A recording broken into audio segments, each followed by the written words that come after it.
모든 말씀 예수님의 이름으로 기도합니다. 아멘. 하나님 말씀 같이 보시겠습니다. 구약성경 잠언 1장 1절에서 7절까지의 말씀입니다. 앞에 표준 세번역으로 본문이 준비되어 있습니다. 같이 1장 1절에서 7절까지의 말씀 다 같이 한번 한 목소리로 읽겠습니다. 이것은 다윗의 아들 이스라엘 왕 솔로몬의 잠언이다.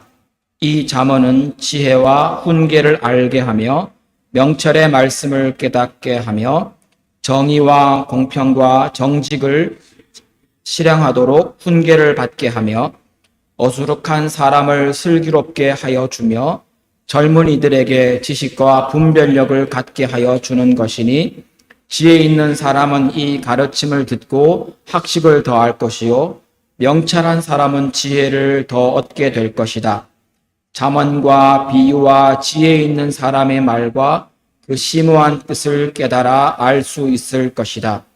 주를 경외하는 것이 지식의 근본이오늘 어리석은 사람은 지혜와 훈계를 멸시한다.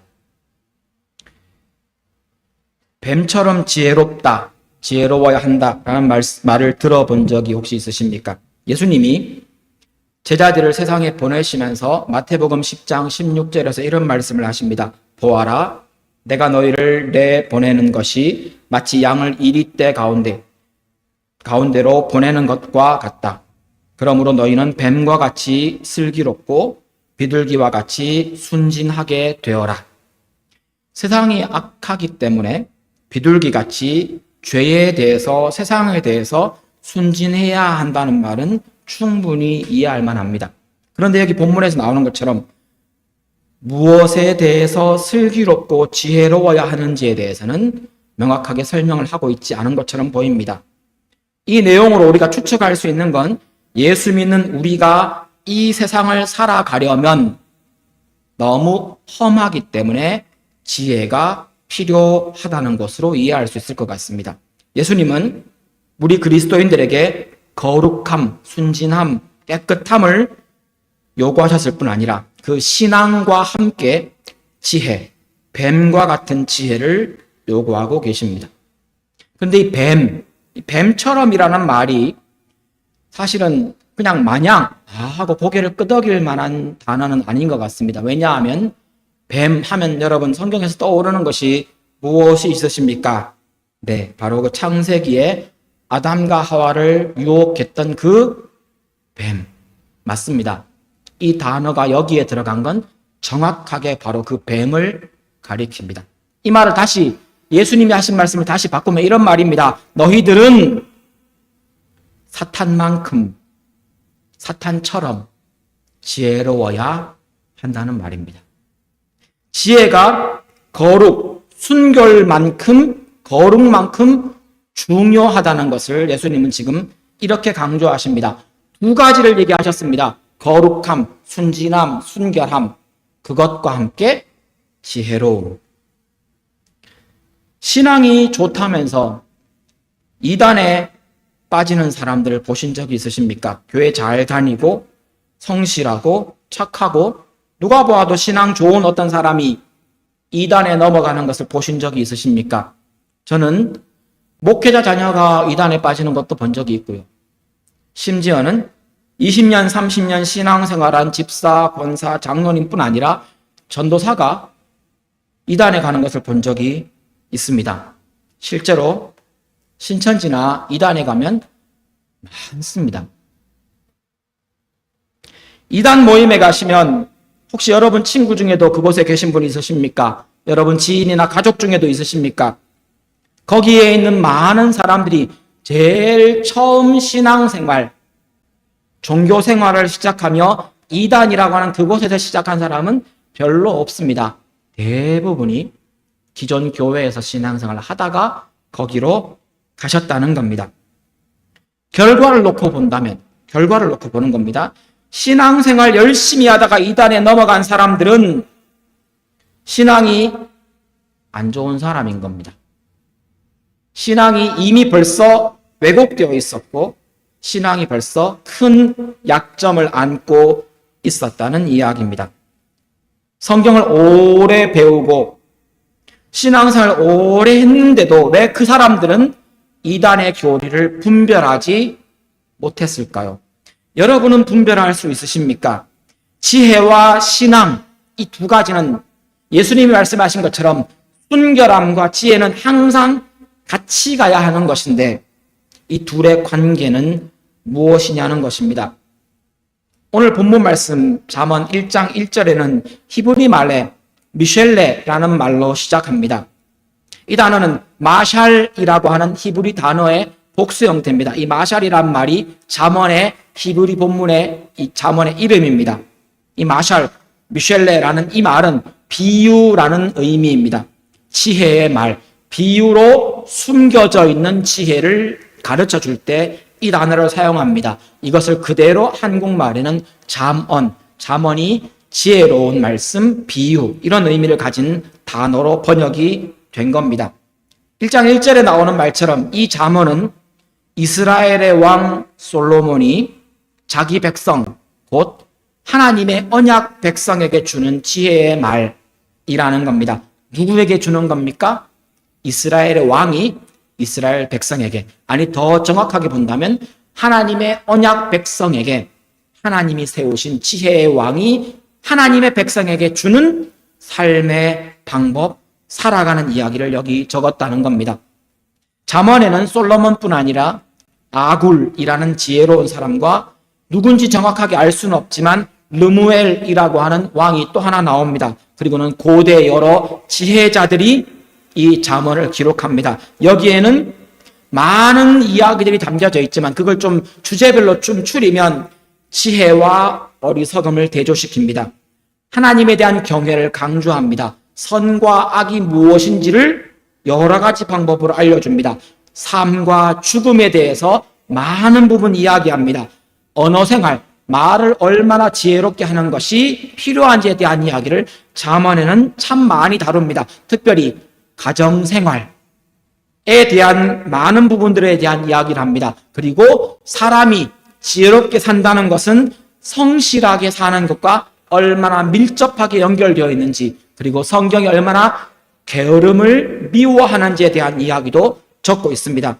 이웃을 어떻게 대해야 할 건지, 부와 가난을 어떻게 생각해야 될 것인지, 부자라는 것이 무슨 의미이며 가난하다는 것이 이 땅에서 어떤 의미를 가지는지, 우리는 부자가 될 것인지 가난한 자가 될 것인지, 부자를 어떻게 대할 것인지 가난한 자를 어떻게 대할 것인지를 이야기합니다. 그러면서 겸손과 교만을 대조합니다. 성공과 패망에 대해서 대조하며 지혜를 말해주고 있습니다. 이것이 잠언에 나오는 여러 가지 주제들입니다. 그런데 이 모든 내용이 하나님의 백성에게 주어졌다는 겁니다. 솔로몬이 이 이야기를 시작하며 누군지를 밝히고 있는 것처럼 이스라엘 백성 언약 백성에게 이 지혜를 말하고 있습니다. 잠언은 이 세상에서 하나님 나라 백성이 살아가는, 이 땅에서 살아가고 있는 그리스도인이 이 땅을 살아가야 하는 처세술, 이렇게 설명하는 분도 있습니다. 실제로 그렇게 이해해도 될 것 같습니다. 모든 사람들의 삶의 방법이 아닙니다. 그리스도인, 하나님 나라 백성이 이 땅에서 삶을 살아가는 방법, 처세술 혹은 인생관, 인간관, 사람을 어떻게 바라보아야 하며 어떻게 대해야 하는가, 재물관, 물질을 어떻게 대해야 하는가, 윤리관, 무엇이 선이고 악인가에 대해서 말하고 있다는 겁니다.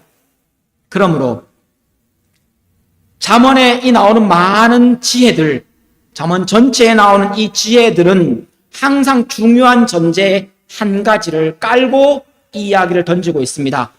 우리 서론에서 함께 다루었던 것처럼 잠언과 지혜 문서에서 항상 강조하고 있는 가장 중요한 지침, 신앙과 지혜는 함께 갑니다.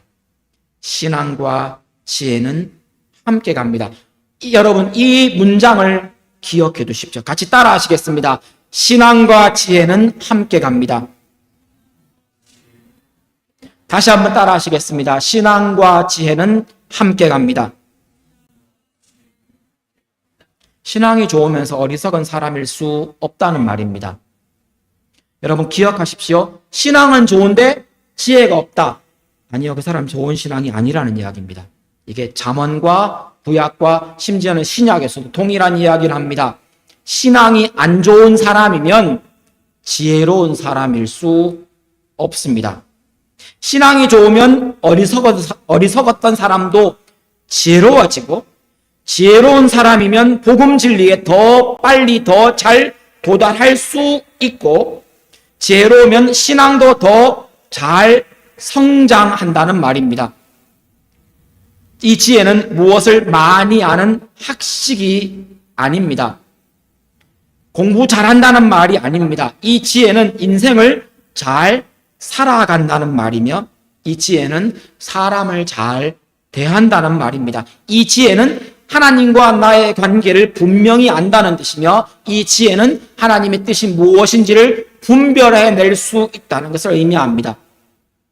공부 잘하는 사람들, 사실은 사회에서 얼마나 공부를 많이 한 사람들이 우리 주변에 있습니까? 제가 여러 그룹과 성경 공부를 해봤지만, 학교에서 공부를 잘해서 좋은 학교를 다니고 좀 더 학력이 높은 사람들과 성경 공부를 하면 그 본문을 이해하는 성숙도가 더 높은 것도 사실입니다. 그런데 결정적인 부분에 가면 무슨 말인지 이해하지 못하고 그 문턱을 넘어오지 못하는 것을 봅니다.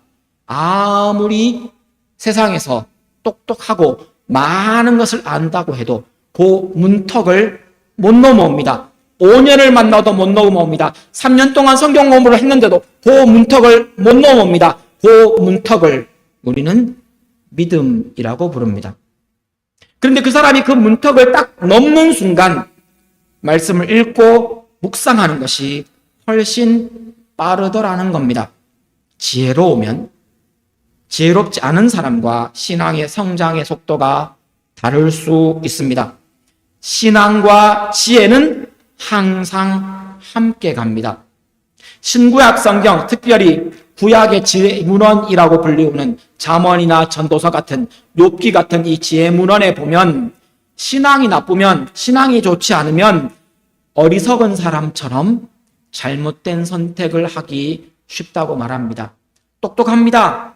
아는 것도 많습니다. 그런데 그 사람이 인생을 잘 사는 것은 아니더라는 겁니다. 그것이 지혜 문서에서 말하는 지혜입니다.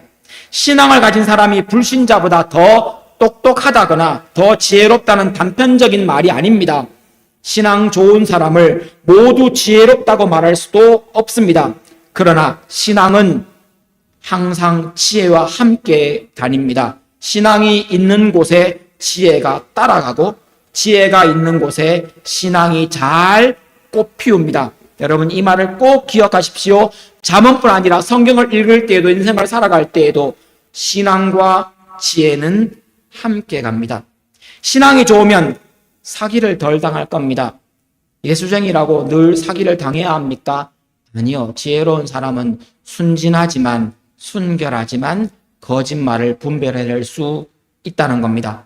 신앙이 좋으면 사람들과 관계를 더 잘 맺습니다. 신앙이 좋으면 회사에서 인정받을 일이 더 많다는 겁니다. 이 말을 한번 뒤집어 볼까요? 교회 오래 다녔고 직분자이고 목사이고 장로이고 많은 일을 섬긴다고 말하는데 주변의 여러 사람과 관계가 껄끄럽습니다. 이 사람과도 다투고 저 사람과 갈등을 겪습니다. 제가 단언컨대 그 사람 신앙 좋은 사람이 아닙니다.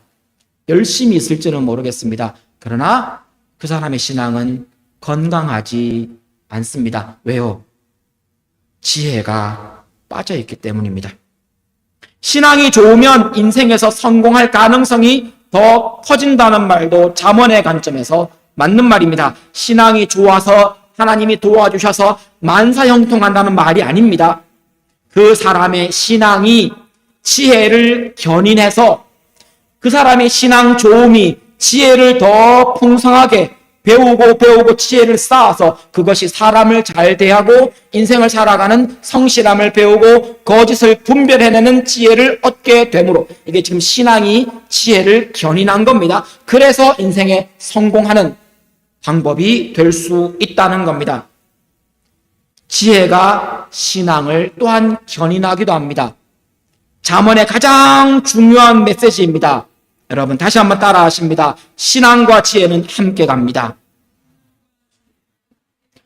이 문장을 꼭 기억하십시오. 잠언에서 우리에게 주시는 가장 명백한, 그리고 성경 전체에서 한결같이 말하는 성경 말씀입니다. 우리는 반석 위에 지은 집과 모래 위에 지은 집에 대한 비유를 알고 있습니다. 잘 아시는 이야기지 않습니까? 어릴 때부터 들어왔습니다. 그 비유의 결론이 이것입니다. 마태복음 7장 24절입니다. 그러므로 내 말을 듣고 그대로 하는 사람은 반석 위에다 자기 집을 지은 슬기로운 사람과 같다고 할 것이다. 이 문장을, 구조를 한번 보십시오. 예수님이 주님의 말씀을 듣고 그대로 순종하고 그대로 행한 사람을 믿음 좋은 사람이라고 말하는 게 아닙니다. 지금 무엇이라고 부릅니까? 신앙 좋은 사람이라고 부르지 않습니다. 예수님이 그 말씀에 순종하고 그대로 행하는 사람을 슬기로운 사람, 지혜로운 사람이라고 부르고 있다는 겁니다. 마치 반석 위에 집을 지은 사람처럼. 앞에 나오는 주의 말씀을 순종하고 그대로 따른다는 말이 우리가 알고 있는 신앙 좋은 사람입니다. 신앙 좋은 사람과 슬기로운 사람을 예수님이 지금 일치시키고 계십니다. 그러면 이 말씀을 7장 24절에 나오는 이 말씀을 뒤집으면 무슨 말이 됩니까? 주의 말씀을 듣고도 그대로 순종하지 않는 사람은 모래 위에 지은 그 사람은 어리석은 사람입니까? 네, 26절에 정확하게 그렇게 말하고 있습니다. 26절에 하나님 말씀에 순종하지 않는 사람, 행하지 않는 사람은 어리석은 사람, 지혜 없는 사람이라고 말하고 있다는 겁니다. 신앙 좋은 사람이 지혜로운 사람과 동의어로 사용되고 있습니다. 이뿐이겠습니까? 히브리서 5장 14절에 보면 단단한 음식 이야기가 나옵니다.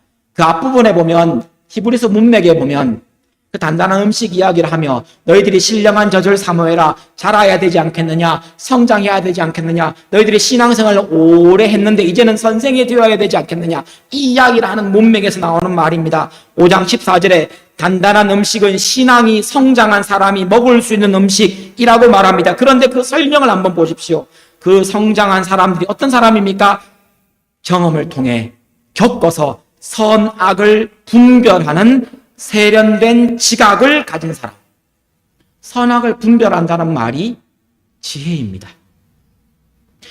무엇이 선이고 무엇이 악인지, 무엇이 옳은 일인지 분별하는 것이 지혜입니다. 그러므로 신앙의 성장을 재는 척도는 지혜입니다. 단단한 음식이라는 이 말이 못 믿는다는 말이 아닙니다. 분별하지 못한다는 의미입니다. 여러분, 인생을 살아가며 신앙이 성장하기를 원하십니까? 인생을 살아가며 실패도 하고 넘어지지 않습니까? 히브리서에서 말하고 있는 장성한 자, 성장한다는 말은 한 번 겪고 두 번 겪으면서 믿음으로, 믿음의 눈으로 그것을 보고 겪으며 다시 해석하고 다시 묵상하며 어디에 이릅니까? 선과 악을 분별하는 높은 수준의 지혜까지 나아가게 된다는 겁니다. 신앙이 어린 사람은 신앙은 있는데 지혜가 부족한 사람이 신앙이 어린 사람이고요. 신앙이 성숙한 사람은 그 믿음의 분량만큼 그 믿음을 가지고 살아가며 지혜가 성장한 사람이 바로 신앙이 성장한 사람이라고 성경은 말하고 있는 겁니다. 신앙과 지혜는 항상 함께 갑니다. 여러분, 이 문장 기억하십시오. 다시 한번 여러분 머릿속에 되뇌이시며 오늘 예배가 끝나고 돌아가셔도 일주일이 지나서 다음 예배 올 때에도 그 다음 주에 올 때에도 여러분이 잠언을 만날 때에도 성경을 읽을 때에도 항상 이 말씀을 기억하십시오. 이 문장을 기억하십시오. 신앙과 지혜는 함께 갑니다. 이때 잠언은 우리에게 또 한 가지를 알려줍니다. 신앙은 우리를 더 지혜롭게 만듭니다. 신앙이 우리를 더 지혜롭게 만든다고 말합니다. 시편 119편, 이 시편 119편의 큰 주제는 하나님의 말씀 계명입니다. 성경에서 가장 긴 장, 그 시편 119편 98절에 이렇게 기록합니다. 주의 계명이 언제나 나와 함께 있으므로. 하나님 말씀이 나와 함께 있는 겁니다. 그 계명으로 주께서는 나를 내 원수보다 더 지혜롭게 해주십니다. 이 시편 기자의 고백이 하나님 말씀을 가까이 하고 하나님 말씀을 묵상하고 하나님 계명을 내 삶의 여러 곳에서 적용하고 지키려고 애쓰고 그 말씀을 암송하고 그 말씀을 기억했더니만 내가 지혜롭게 되었다는 겁니다. 누구보다도요. 내 원수보다도요. 나와 경쟁자보다, 나를 이기려는 사람보다, 나를 넘어뜨리려는 사람보다 내가 더 지혜롭게 되었다는 겁니다. 믿음을 가진 하나님 나라 백성은 주의 말씀, 주의 계명을 가까이 하는 사람들입니다. 그 말씀이 나를 더 지혜롭게 만든다고 시편에서도 말했을 뿐 아니라 성경은 항상 이 얘기를 합니다. 잠언도 동일한 메시지를 전합니다. 주의 말씀, 지혜의 말씀이, 그 말씀이 나를 더 지혜롭게 합니다. 2절 말씀을 보십시오. 이 잠언 곧 솔로몬이 들려주는 하나님 나라 백성의 처세술, 인생관, 인간관을 듣고 배우면 지혜와 훈계를 알게 되고 통찰력을 가지게 된다고 말합니다. 잠언이 지금 그 얘기를 잔뜩 하고 있다는 얘기입니다. 3절을 보시면 하나님의 백성이 솔로몬의 지혜를 잘 배우면 이 악하고 더럽고 거짓으로 가득한 세상에서 정의와 공평과 정직을 실천하며 살 수 있게 된답니다.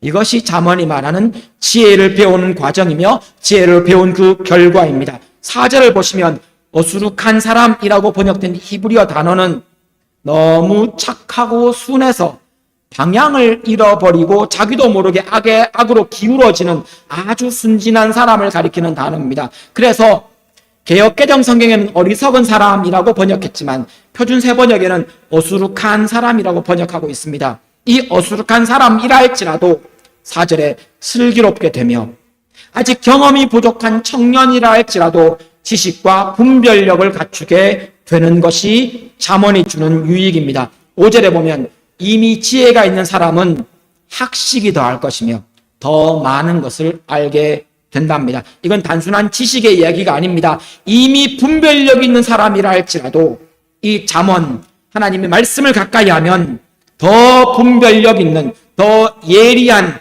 분별력을 가지게 성장하게 된다는 겁니다. 6절 말씀에 이미 충분히 지혜로운 사람도 솔로몬의 잠언을 통해서 더 깊은 지혜의 뜻을 알게 된다는 겁니다.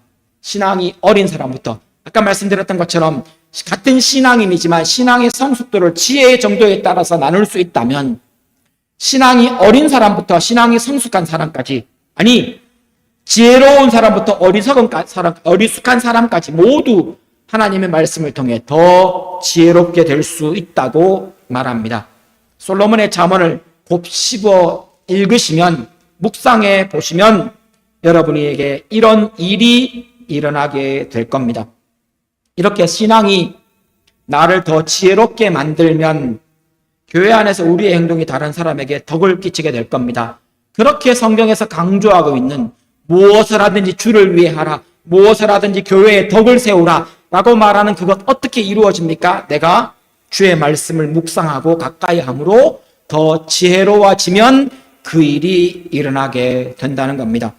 세상을 향해서 더 지혜로워지고 분별력이 있어진다는 말, 여러분 로마서 12장에 보면, 본문을 여기에 준비하진 않았습니다. 로마서 12장에 보면 여러분 잘 아시는 말이 있지 않습니까?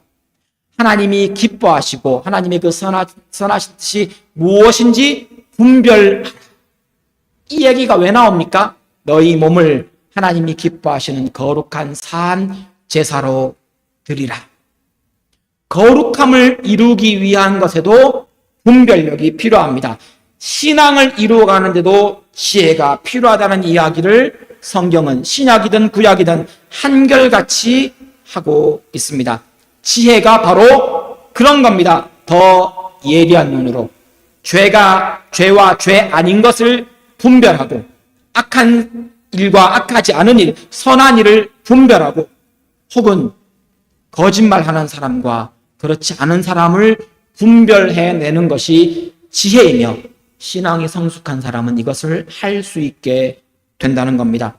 한 걸음 더 나아가 보겠습니다. 이 말씀을 한번 들어보십시오. 고린도전서입니다. 1장 24절. 부르심을 받은 사람에게는 유대 사람에게나 그리스 사람에게나 그리스도는 하나님의 능력이요 하나님의 지혜입니다. 예수가 하나님의 지혜입니다. 지금까지 해왔던 얘기를 좀 줄여서 이렇게 요약할 수 있습니다.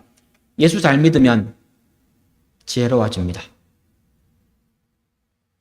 예수 잘 믿으면 처세에 능해집니다. 예수 잘 믿는다고 하는 사람이 지혜롭지 못하면 그 신앙을 다시 점검해야 한다는 이야기입니다. 여러분, 예수 믿는 사람은 지혜로워야 합니다. 예수가 하나님의 지혜이시기 때문입니다. 예수 그리스도가 잠언과 지혜의 근원입니다. 사람들 눈에는 어리석어 보이는, 세상 사람들 생각에는 힘없어 보인다 할지라도 방금 읽었던 구절의 25절 이어지는 구절입니다. 하나님의 어리석음이 사람의 지혜보다 더 지혜롭고 하나님의 약함이 사람의 강함보다 더 강하기 때문이라고 말합니다. 하나님이 천지를 말씀으로 창조하셨다든지 예수를 믿으면 구원 얻는다는 것이 세상 사람들에게는 터무니없어 보일지라도 그것이 진리이며 그것이 하나님의 지혜입니다. 세상 사람들은 그런 일은 없다라고 말합니다. 어떻게 신이 말씀으로, 말만으로 천지를 창조했느냐? 이건 말이 안 됩니다. 증명할 수도 없고 이것은 말이 안 되는 어리석은 신화에 불과하겠지만 성경은 이것이 사실이며 이것을 받아들이는 것이, 이것을 믿는 것이 지혜의 시작이라고 말하고 있는 겁니다. 예수 외에는 하나님께 나아갈 수 있는 다른 길이 없습니다. 여러분, 너무 명백한 우리가 믿고 있는 진리입니다. 오직 믿음으로만 우리 죄가 용서받고 구원 얻습니다. 죄 안 지으려는 노력이 우리를 구원하는 게 아니라는 겁니다. 착하게 사는 것이 구원의 방법이 아니라는 겁니다. 우리가 흔하게 가끔 잘못 듣는 진리가 그런 게 있지 않습니까? 주일학교에서 가끔 이런 잘못된 진리가 선포됩니다. 거짓말 했습니까? 거짓말하면 안 돼요. 예수님이 싫어합니다. 거짓말하면 지옥 가요. 그거 다 거짓말입니다. 성경에 그런 말 없습니다. 우리는 거짓말 잘하는 사람들입니다. 그렇지 않습니까? 우리는 거짓말에 능숙한 사람들입니다. 우리는 거짓말하며 살고요. 우리는 음란한 생각하면서 살고요. 우리는 죄와 뒤엉켜 삽니다. 그러나 우리의 믿음이 우리를 구원하며 그 믿음이 예수 그리스도의 십자가의 능력이 죄와 싸우는 그 삶에서 우리에게 승리를 갖다 주는 겁니다. 내 힘으로 할 수 없기에 나를 내려놓고 주 앞에 의지하며 오직 주님만이 나의 구원의 길이며 나의 주인입니다라고 고백하고 나아가는 겁니다. 나를 내려놓는 것이 지혜입니다.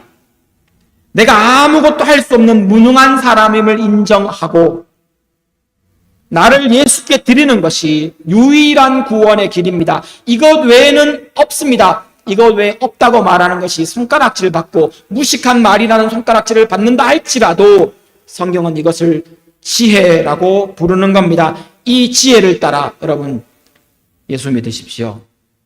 그 길밖에 없습니다. 예수 잘 믿고 계신 여러분, 네, 그렇게 예수를 믿으며 신앙생활 하시면 됩니다.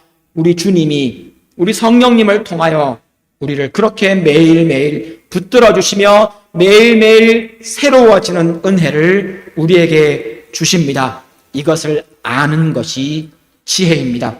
신앙이 우리에게 더 좋은 선택을 보여주며 신앙이 우리에게 더 나은 길을 보여줍니다. 신앙이 우리를 더 지혜롭게 만듭니다. 오늘 말씀을 마무리해 보겠습니다. 솔로몬은 오늘 본문 말씀 7절에 지혜와 지식의 뿌리는 여호와를 경외하는 것이라고 선포합니다.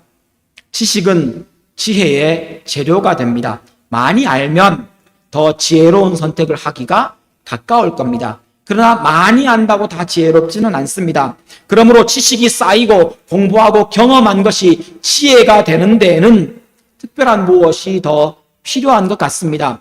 잠언은 그것을 여호와를 경외하는 것, 거기서부터 우리의 지식이 지혜가 될 수 있고 여호와를 경외하는 것, 그것을 통해서 우리가 경험한 것이 지혜로 바뀔 수 있다고 말하는 겁니다. 그래서 모든 지식과 지혜의 근본은, 시작은 여호와를 향하는 그 마음이 되는 겁니다. 여기에서 7절의 뒷부분에 나온 어리석은 사람이라고 번역된 이 개역개정 성경에는 미련한 사람이라고 번역했습니다. 이 단어는 우리가 아까 봤던 4절에 나오는 어리숙한 사람이라는 건 전혀 다른 말입니다. 7절에 나오는 이 어리석은이라는 말은 성경 전체에서 악을 의도적으로 행하는 사람이라는 단어입니다. 악을 의도적으로 행하는 사람은 지혜와 훈계를 멸시합니다. 이걸 뒤집으면 이런 말입니다. 지혜와 여호와를 경외하는 그 지혜와 그 훈계를, 하나님의 말씀을 멸시하며 멀리하는 사람은 의도적으로 악을 행하는 사람과 똑같다고 이야기하고 있는 겁니다.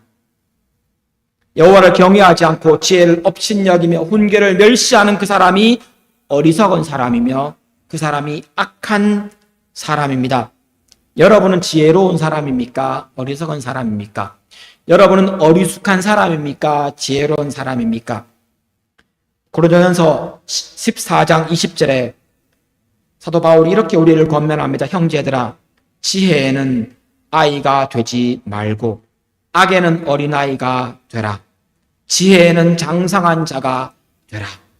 이 표현의 영어 표현을 한번 보십시오. 이 지혜라고 한글로 번역되어 있는 이 단어가 thinking, 생각하는 겁니다. 여러분, 지혜, 생각하는 것에는 어른이 되십시오. 성숙해지라는 이야기입니다. 생각하는 그 지혜에는 장성한 자가 되십시오. 예수쟁이는 그래서 매번 고민하는 사람처럼 보입니다. 왜요? 자꾸 생각해야 합니다.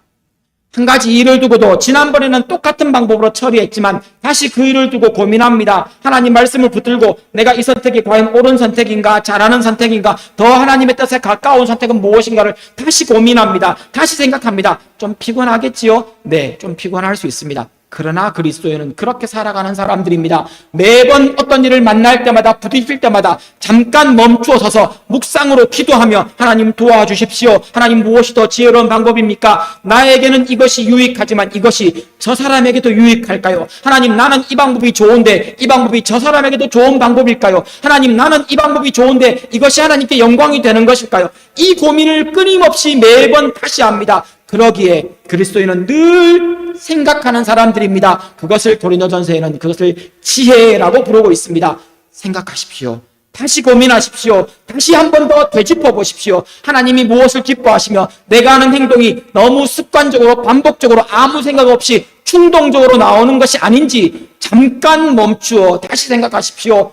우리는 생각할 줄 아는 사람들이며 생각하도록 만들어진 하나님의 형상입니다. 지혜가 신앙과 함께 갑니다. 신앙은 지혜와 떨어져 있지 않습니다. 예수 믿는 여러분, 더 지혜로운 사람이 되십시오. 자꾸 생각하시며 자꾸 하나님 말씀을 묵상하셔서 여러분의 신앙에서 더 지혜로운 사람이 되심으로 여러분의 신앙이 성숙하기를 원합니다. 그래서 야고보 사도가, 예수님의 동생 야고보 사도가 야고보서에 이렇게 기록합니다. 여러분 가운데 누구든지 지혜가 부족하거든 아낌없이 주시고 나무라지 않으시는 하나님께 구하십시오. 그러면 받을 것입니다. 야고보의 전체 주제는 믿음으로 너희들의 삶을 드러내 보여라. 믿는다라고 하는 마음의 어떤 상태라고 얘기한다면 그것을 삶으로, 행동으로 결단해서 드러내 보이라는 겁니다. 행동으로 드러내 보이는 것, 신앙이 행동으로 드러나는 그 사이에 지혜가 개입이 됩니다. 지혜로운 사람은 똑같은 상황에서 다른 행동을 할 수 있습니다. 더 지혜로운 것. 여러분, 그래서 야고보 사도가 지혜를 구하라고 여기에서 말하고 있는 겁니다. 믿음이, 신앙이 행동으로 드러나는 것이 지혜에 의해서입니다. 후히 주시고 꾸짖지 아니하시는 하나님께 그 지혜를 구하십시오. 야고보서 1장 5절 말씀을 제가 나눌 때마다 항상 덧붙이는 말이 있습니다. 인생 살아가다가 지혜가 부족하다 라고 느끼는 순간 경험해 보셨습니까? 여러분, 인생 살아가다가 내가 조금만 더 지혜로우면 좀 더 나은 선택을 할 수 있을 텐데 라고 생각한 적이 있으십니까? 여러분, 그때가 기도할 때입니다. 사실은 돈이 있으면 해결하는 문제는 큰 문제가 아닐 수 있습니다. 돈 있으면 해결됩니다. 사람, 그 일을 할 수 있는 누군가가 옆에 있으면 그 일이 금방 해결됩니다. 그건 그냥 해결되는 문제입니다. 그런데 지혜가 없어서 그 문제를 해결할 수 없는 것만큼 안타까운 일이 없다는 겁니다. 돈도 있고 사람도 있습니다.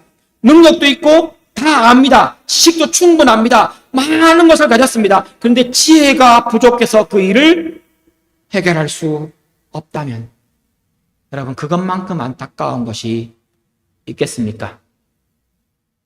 지혜가 없어서 하나님 앞에 지혜를 구해야 하는 그 상황이 사실은 가장 인생의 위기가 될 수 있다는 겁니다.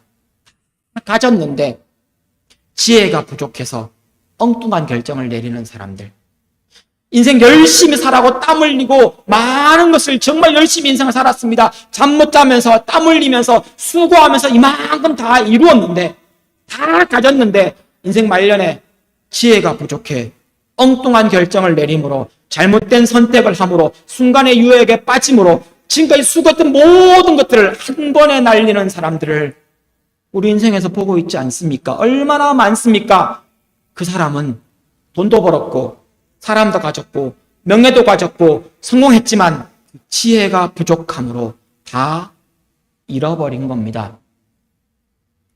야고보 사도가 이렇게 말합니다. 여러분 가운데 누구든지 지혜가 부족하거든. 이 말은 우리 모두에게 해당되는 말입니다.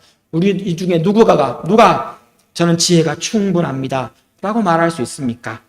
우리 중에 누가 저는 지혜가 풍성해서 언제든지 옳은 결정을 내릴 수 있습니다, 언제든지 하나님의 뜻을 분별할 수 있습니다, 이렇게 말할 수 있는 사람이 누가 있겠습니까? 우리 모두는 다 한결같이 느낍니다. 나는 지혜가 부족하다. 조금 더 지혜로웠으면 좋겠다. 여러분, 그러기에 아낌없이 주시고 나무라지 않으시는 하나님 앞에 늘 지혜를 구해야 할 겁니다. 지혜를 구하십시오. 주께서 주실 것입니다. 기도하시겠습니다. 하나님,